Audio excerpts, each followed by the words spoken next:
What if I become the director of an established business that already employs people? There must be a net increase of employees as a result of you having joined the business. For example, if the business had 10 employees when you joined them, and this remains as 10, this would not be seen as a net increase of 2 employees. Instead, you would need to have 12 employees in the business at the time you apply for indefinite leave to remain or your extension.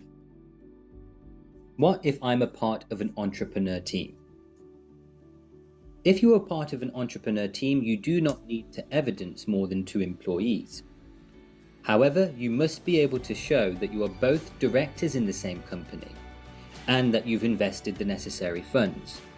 If you can do this, then you would both be able to rely on the same evidence and you would only need to show 2 employees rather than 4. What is a full-time job defined as?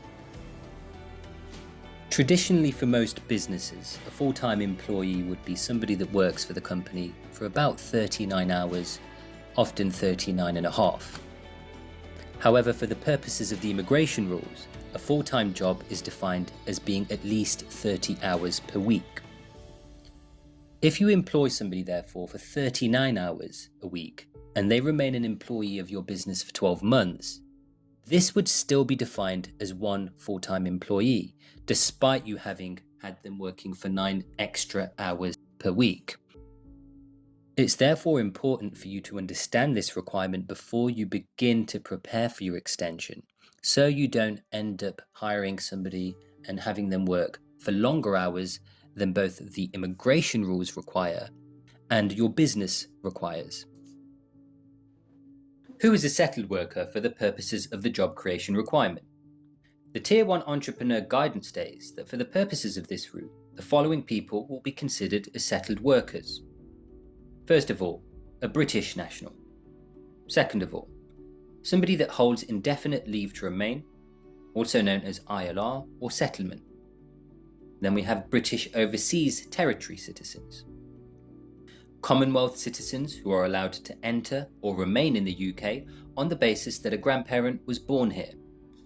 And finally, EEA nationals. Note, however, that Swiss nationals not exercising treaty rights and Croatian nationals who require further authorization are not included.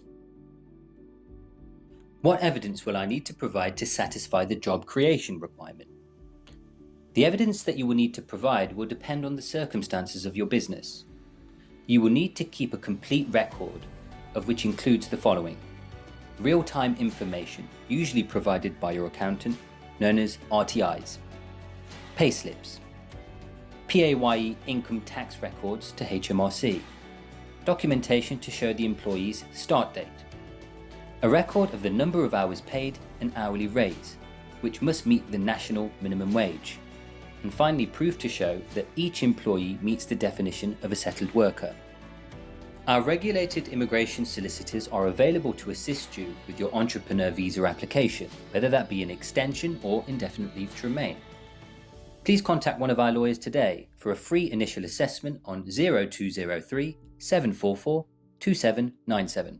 Alternatively, you can contact us via email on info@reesedwards.co.uk.